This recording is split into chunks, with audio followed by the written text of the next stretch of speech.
사무엘 하 4장 보시겠습니다. 사무엘 하 구약성경 469페이지입니다. 469페이지입니다. 성경을 보실 때 그 절수 뒤에가 동그라미가 있어요. 동그라미에서 그 다음 동그라미까지가 한 단락이에요. 한 문단. 그래서 같은 내용, 같은 주제라는 뜻입니다. 그런데 오늘 사무엘 하 4장은 1절부터 12절까지 있는데 4절 한 절만 뚝 띄어놨어요. 전혀 상관없는 내용을 4절 한 절을 여기에다가 넣어놨는데 왜 하나님께서는 그렇게 성경을 집필해 가셨는지 오늘 그것을 한번 나눠보겠습니다. 사무엘 하 4장 4절 함께 분수를 읽어봅니다. 시작. 사울의 아들 너같이 다른 자들을 살았으니 이름은 무기물 것이다. 전에 사울과 요나단이 죽은 것이 이스라엘 성도에게 그의 나이가 5살이었는데 그 이모가 안고 도망할 때 그 둘이 도망하다가 아이가 떨어져 절개되었다. 아침에 교회에서 집에 들어가서 잠깐 TV를 켰는데 김건희 오늘 무슨 공판 날인가요? 또 뉴스가 계속 나오더라고요. 그걸 보면서 오늘 말씀하고 제가 접목시키게 되었어요. 잠깐 보는 그동안에 하나님의 역사는 아무리 견고한 권세라고 할지라도 하루아침에 아무것도 아닌 것이 될 만큼 강력합니다. 하나님의 역사는 그만큼 강력하다는 것입니다. 그 작은 손에 거머쥔 장중에 있는 권세가 영원하기까지는 안 해도 그래도 한동안 갈 줄 알았겠지요. 그러니까 그런 일을 할 수 있었을 것입니다. 하나님의 역사는요, 우리가 아무리 견고한 권세를 가지고 있다 할지라도 하루아침에 아무것도 아닐 수 있는 강력한 힘이 있습니다. 반면 나를 시편 23편 먼저 찾아보시고 시작할게요. 힘을 얻는 시편 23편. 그런 반면 하루아침에 아무것도 아니게 하실 수 있는 반면 또 아무것도 아닌 나를 하루아침에 어떻게 하실 수 있는가? 아무것도 아닌 나를 어떻게 하실 수 있는가? 시편 23편 5절 한번 읽어봅니다. 시작. 주께서 내 원수의 목전에서 내게 상을 쳐주시고 기름을 내 머리에 부으셨으니 내 잔이 넘치나이다. 내 원수의 눈목 전자 내 원수의 눈앞에서 나에게 잔치상을 차려주시는 우리 아버지십니다. 그리고 내 원수가 보는 눈앞에서 또 내게 머리에 기름을 부으셨으니 내가 이 받은 축복이 감당할 수 없이 넘치나이다. 이 고백이 저와 여러분의 고백이 되기를 간절히 소망합니다. 빈들, 오늘 오전에 교회를 나오는 길에 빈들, 겨울 벌판은 너무나 황량해요. 군데군데 그 공포라고 한가요? 그 지푸라기, 소 먹이, 소 여물 그것만 불러다닐 뿐 너무나 황량하지 않습니까? 새 봄의 벌판은 어쨌습니까? 파릇파릇 쑥과 각종 식물이 돋아나는 새 봄의 그 들판은 설레임 그 자체예요. 설레임 그 자체. 또 가을의 풍요로움은 얼마나 우리에게 풍성함을 안겨줍니까? 그런데 초겨울 벌판은 그야말로 빈들. 그러나 가장 큰 일을 준비하는 시기입니다. 내년 한 해 농사를 준비하기 위해서 땅에게 휴식을 주는 시간이에요. 우리는 날마다 좋은 일과 나쁜 일이 병행하면서 일어나고 있어요. 우리 일희일비하지 말자 그러잖아요. 일희일비하지 말자. 금방 좋았다, 금방 나빴다, 좋은 일이 있다 그래서 막 웃다가 나쁜 일이 있다 그래서 절망하다가 우리 일희일비하지 말자, 흔들리지 말자. 하나님께서는 문을 열어주셔도 또 문을 닫아주셔도 그에 합당한 이유가 우리 아버지께는 있다라는 것입니다. 우리는 그 나타나진 현상들만 보고 절망해버리는 것입니다. 그러나 그것을 하나님의 그 합당한 이유를 넘어설 때 빈들에서 가장 중요한 일을 준비하시는 하나님의 섭리를 만날 수 있습니다. 이 황량한 텅 빈 이 들판에 아무 일도 일어날 것 같지 않는 이 들판에 영원히 재미있는 일은 없을 것 같은 내 삶에, 내 인생에, 내 교회에 하나님께서 놀라운 일을 준비하고 계시는 준비 시간이라는 것입니다. 참 혹독했던 어제 제가 어떤 집사님 우리 교회 다니시는 분은 아닌데 제 전도 대상자예요. 연말 인사를 제가 길게 보냈더니 그분 또한 저보다 더 길게 답이 왔어요. 목사님, 가장 혹독했던 한 해를 보냈습니다. 그런 거예요. 가장 혹독했던 2025년을 보냈습니다. 우리 지금 그럴 수도 있고 또는 지금 그런 시간을 보낼 수도 있고, 그러나 불같은 2000도시가 넘는 섭씨, 그 불같은 연단이 없었다면 정금, 순금이 나오지 않습니다. 가짜 금은요 자꾸 걸레질로 닦아요. 그래서 반짝반짝 나 자신을 진짜인 것처럼 하기 위해서 뭔가를 불순물을 자꾸 섞어서 진짜처럼 보이려고 애를 씁니다. 그러나 진짜 금은 어때요? 다 털어내요. 나 자체가 금이니까 어떤 불순물도 허락하지 않습니다.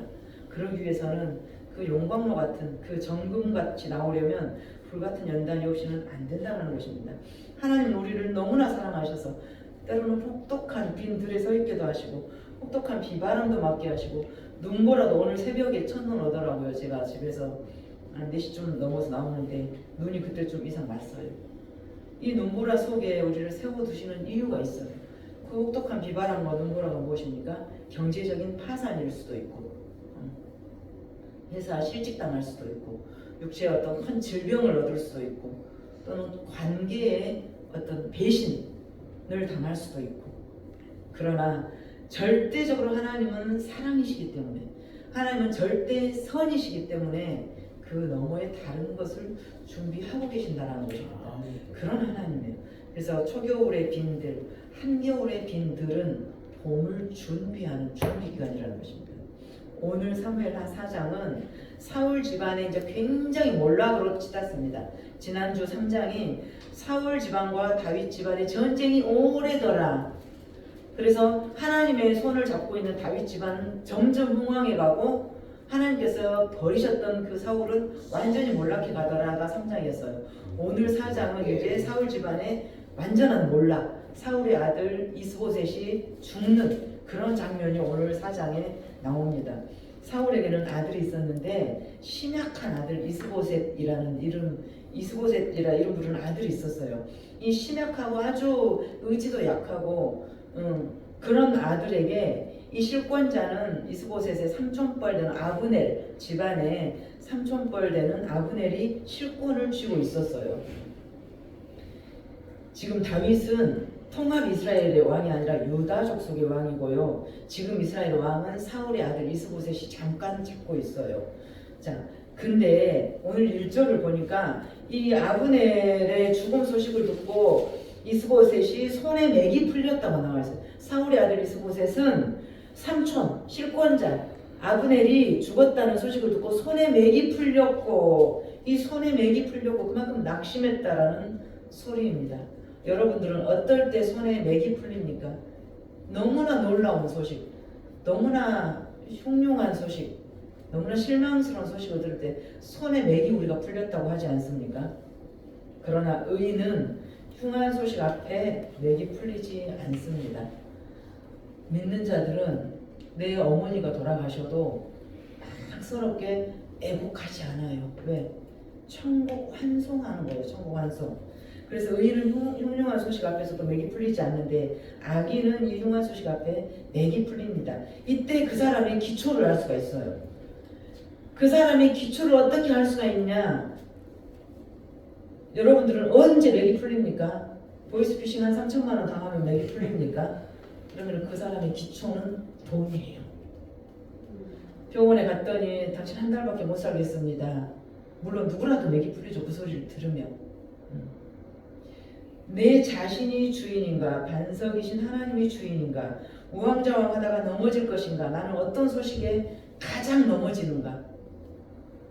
정말 죄송하지만 내 자존심 좀 건드렸다고 해서 넘어지는 거는 정말 안타까운 일입니다. 우리는 하루에도 수천 번씩 자존심 상해요. 내가 지금 넘어져 있는 이유가 자존심 때문이라면 이것은 하나님 앞에 정말 회개해야 됩니다. 자, 하나님이 상 주시는 일이라는 것을 믿는 자는 은혜의 보좌 앞으로 꼬역꼬역 나아갑니다. 죽으나 사나 은혜의 보좌만큼 나에게 안전한 곳은 없기 때문이에요. 예배의 자리, 은혜의 보좌만큼 나에게 안전한 곳은 없습니다. 왜? 하나님은 당신의 교회를 통해서 나에게 복을 주시기 때문이에요. 그 은혜의 보좌 앞으로 우리가 나아간다는 것, 예배의 자리로 나아간다는, 그보다 나에게 더 안전한 곳은 없다는 것입니다. 내가 설령 겨울에 초겨울 한겨울에 허허로운 빈 들판에 서 있을지라도 내 심령이 하나님께로 안전한 곳에 있다면 나는 오케이인 것입니다. 길한 소식, 흉한 소식, 우리 인생에 일희일비할 필요가 없는 것이 내 주인이 하나님이신가, 내 주인이. 그러나 오늘 사울의 아들 이스보셋은 삶의 끈을 놔버려요. 내 실권자 나를 쥐락펴락, 우리 김건희 뒤에서 그 고매하신 여사님 뒤에서 쥐락펴락 했던 도사들이 있었던 것처럼 이스보셋은 자기의 실권자 아브넬이 죽었다는 소식을 듣고 손에 맥이 풀려서 털썩 주저앉아요. 자, 무엇을 잡고 있었습니까? 아브넬을 잡고 있었어요. 하나님의 섭리는 빈들에서 놀라운 일로 준비하시는데 여러분들 벌판에 서 계십니까? 빈들에 서 있습니까? 여러분들 어떤 소식에 덜컥 겁이 납니까? 손에 힘이 쫙 빠집니까?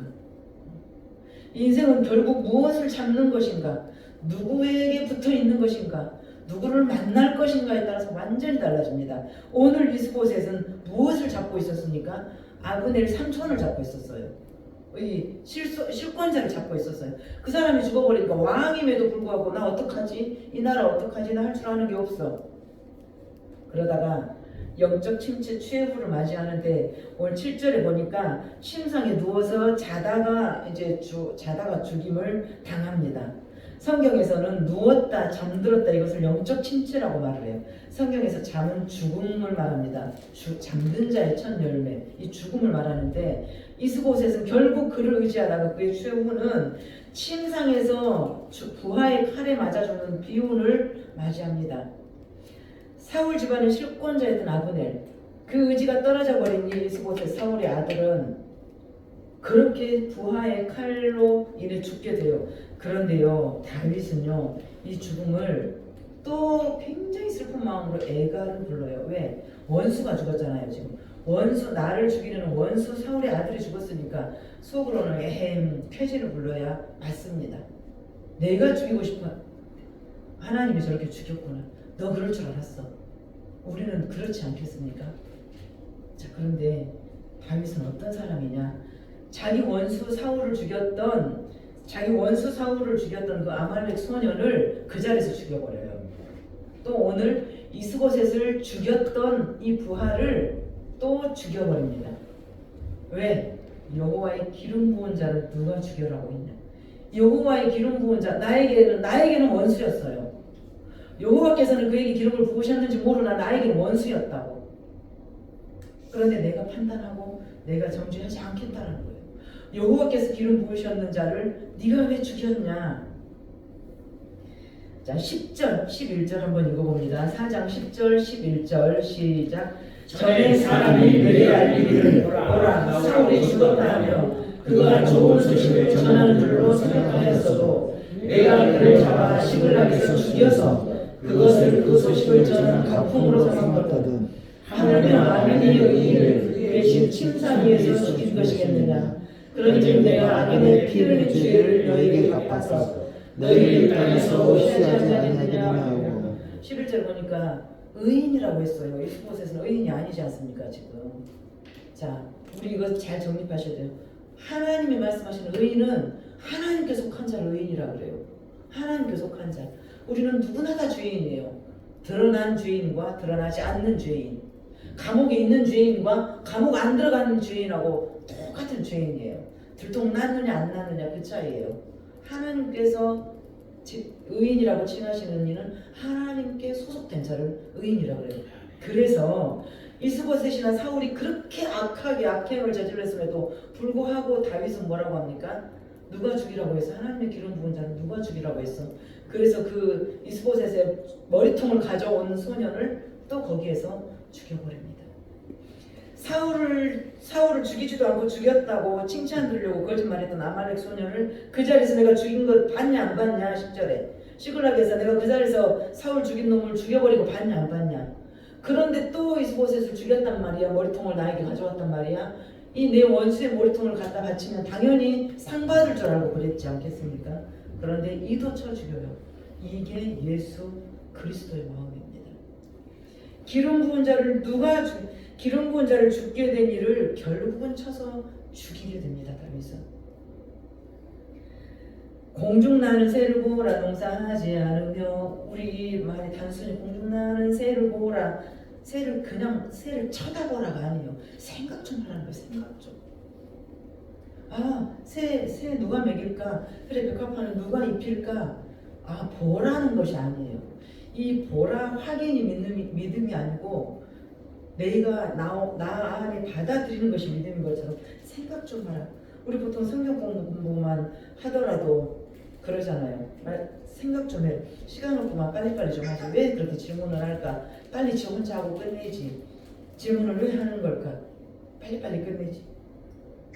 이 10절 11절에 보면은 다윗의 하나님 여호와 앞에서 다윗의 자세가 나오는 거예요.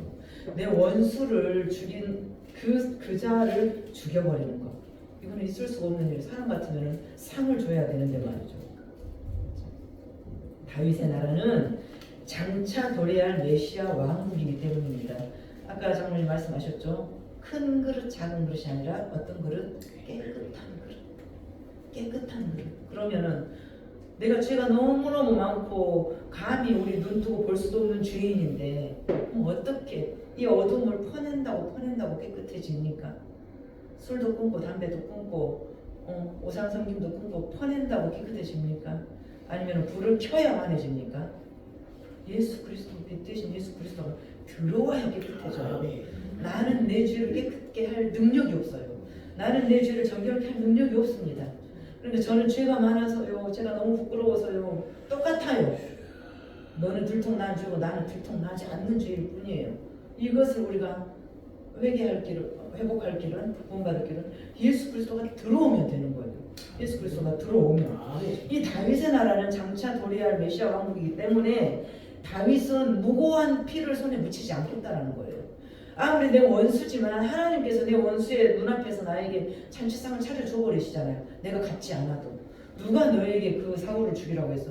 누가 너에게 이스보셋을 죽이고 머리통을 나에게 가져오라고 했느냐? 내가 언제 상 준다고 했느냐? 여호와의 기름 부은 자를 누가 죽이라고 했느냐? 우리 인생의 원리입니다. 이거. 그 나라는 쟁취하고 투쟁하고 칼로 찔러서 얻는 나라가 아니에요. 예수 그리스도의 나라는 하나님이 주셔야 하기 때문에 우리 인생의 원리이고 이거는 질서입니다. 우리 세상의 삶은 네가 최고가 되라. 자식 키울 때 1등 해라. 아니 한 학년에 몇 명이나 되는데 다 엄마들마다 다 1등 해라 그래요. 2등 하면 죽여버려요. 1등 해라. 다 1등만 해라. 왜? 쟤 밟고 네가 일어서야 돼. 누가 지라고 그랬어?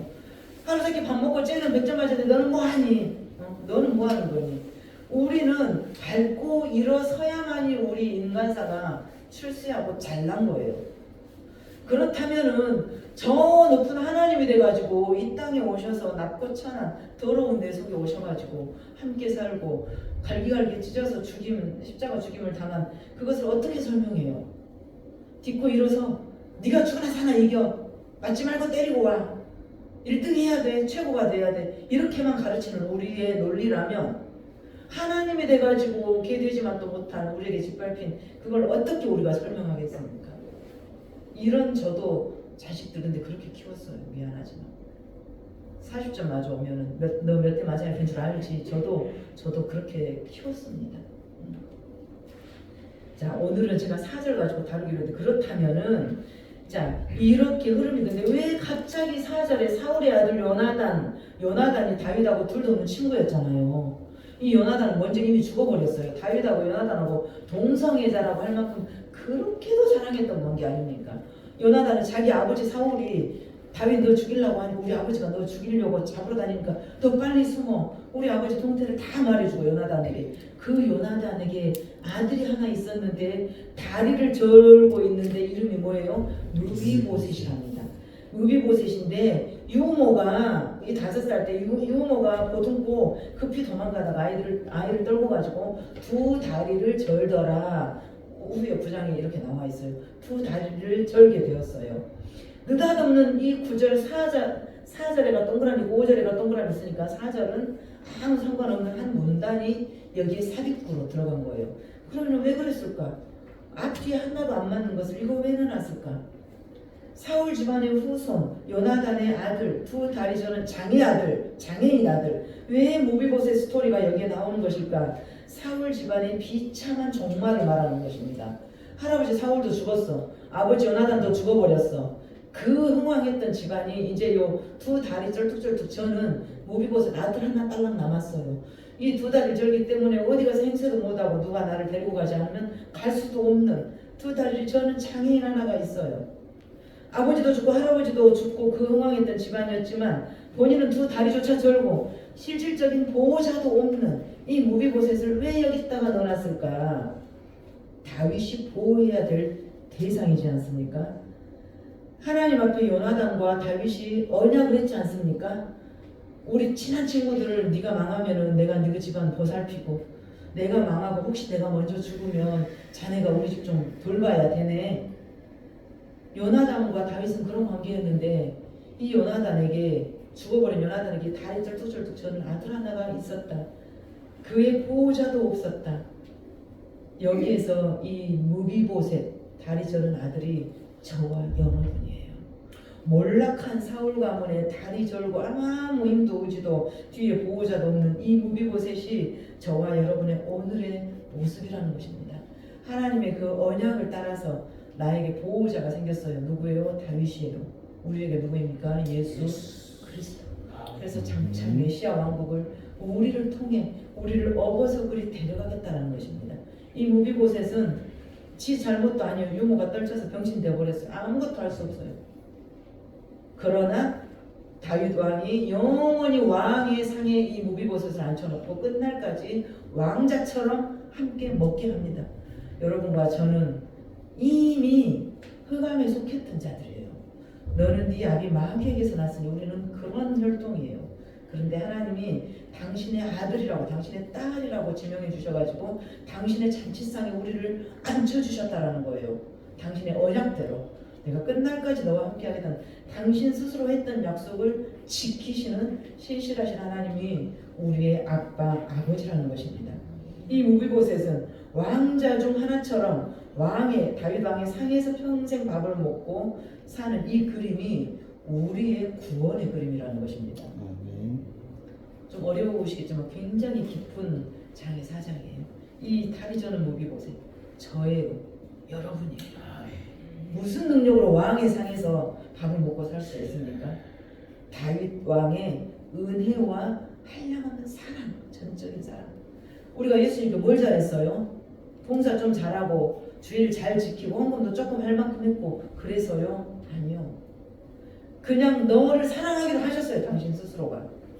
내가 내 발로 오긴 왔지만 하나님께서 부르신 거예요. 하나님께서 너 딱 잡아다가 여기 앉혀놓으셨다는 전적 은혜예요. 전적 은혜. 이것이 하나님의 주권이에요. 그래서 하나님이 택하신 백성은 끝날까지 찾으신다는 것입니다. 이리 빼고 저리 빼고 돌아다니지만 결국은 그 자리에 와서 앉혀 놓으신다는 거예요. 영원히 멸망받을 저와 여러분의 처지였어요. 영원히 멸망받아 죽어야 마땅했어요. 하나님 처분에 맡겨서 죽을 수밖에 없는 우리는 더 이상 처참할 수가 없는 그런 비참한 광경에 처했던 우리는 하나님의 언약대로 다윗의 은혜와 전적인 자비로 왕의 상에서 함께 밥을 먹었던 무비보셋이 되었다는 말입니다. 제가 그랬고 여러분들이 그랬다는 말입니다. 하나님 앞에 잘한 거 아무것도 없어요. 잘한 거 뭐 있어요? 예수 그리스도라는 티켓. 저 누가 나보고 교회 가자. 예수님이 너를 위해서 죽으셨대. 다시 오실 거래. 네 안에 지금도 계신데 믿니? 믿어. 아멘. 이 티켓 하나가 필요하다라는 거예요. 다른 어떤 것도 필요하다고 하지 않았습니다. 네 죄는 좀 더 많고 나는 너보다 조금 더 깨끗해. 아니요. 우리는 누구나 똑같아요. 누구나 다 똑같아요. 하나님이 의인이라고 칭하는 자는 하나님과 함께하는 자를 의인이라고 합니다. 그래서 하나님의 언약대로 다윗의 전적인 은혜와 자비로 인해서 왕의 상에서 밥을 먹던 이 요나단의 아들 무비보셋이 오늘 이 자리 우리라는 것입니다. 수없는 보복과 모독과 살인과 응징 앞에서 그 피 흘림의 다윗으로부터 무죄하게 하나님께서 하셨던, 다윗 왕은 30살 때 30살 때 왕위에 등극합니다. 30살 때 왕위에 등극해서 40년간 정권을 잡았어요. 40년간 정권을 잡았는데 예루살렘에서 33년 잡았고 헤브론에서 7년 6개월을 정권을 잡았어요. 그래서 온 이스라엘과 유다 족속의 왕으로 시작했지만 온 이스라엘을 다스렸다라는 것입니다. 그런 다윗, 예수님의 예표예요. 그런 다윗, 예수님의 예표입니다.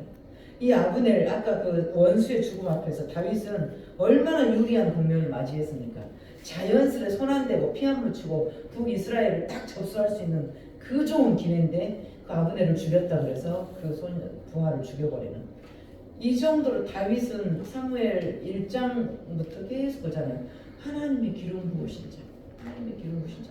어저께 제가 그 우리 장 집사님하고 대화하다가 깜짝 놀란 것이, 이거 싹 암기하고 계시더만요. 설교 내용 깜짝 놀랐어요.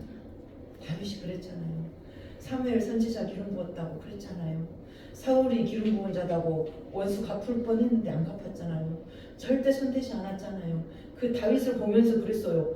그 잘잘잘 이야기하는 거 보고 제가 깜짝 놀랐어요. 아, 저렇게 스며들어 있었구나. 하나님의 기름 부은 자, 그가 잘해서가 아니라, 사울이 잘해서가 아니라 하나님의 기름 부은 자라는 이유로 손대지 않았잖아요. 순종했잖아요. 이 다윗이었기 때문에 예수 그리스도의 족보로, 예수 그리스도의 모형으로 우리에게 주신 것입니다. 우리는 그 상에서 아무 대가 없이 왕의 상에서 함께 밥 먹는 그의 아들, 딸입니다. 이 신분의 정체성이 저와 여러분의 오늘의 위치, 포지션인 것입니다. 그래서 하나님께서 우리를 구원하시는 조건은 값없이 당신이 그냥 사랑하기로 하셨어요. 우리 사랑하는 사람이 조건 있습니까? 우리 정미정 집사님은, 박 집사님이 연봉이 많아서 사랑합니까? 연봉 없으면 사랑 안 할 겁니다. 사랑에는 조건이 없어요. 뭐 때문에 사랑했으면 그 뭐 때문에 이유가 없어지면 사랑이 식어버리니 그거는 사랑이라고 할 수 없습니다. 그냥 우리는 감정에 따라서, 오늘 제가 잠깐 읽은 책이 감정에 따라서 감정이 쏠리면은 사랑한다고 말을 하는 거예요. 사랑은 감정이 아니에요. 사랑은 이성이고 사랑은 진리입니다. 책임이에요, 책임. 그 환경이 변했어. 아니 그런 사람인 줄 알았는데 알고 보니까 아니야. 아이 이거는 취소. 그것이 사랑이 아니라는 것입니다. 하나님 아버지의 우리를 향한 사랑은 전적인 사랑, 강권하신 사랑. 내가 너를 사랑하기로 했으니까 네가 아무리 어시랑 부려도, 네가 아무리 별짓을 다 해도 나는 너를 사랑해. 언제까지? 끝날까지. 당신의 그 언약을 나에게서 이루는 날까지 사랑해 가실 그 주님을 신뢰하고 믿는 우리 모든 식구들이 되기를 간절히 소망합니다. 오늘 말씀 생각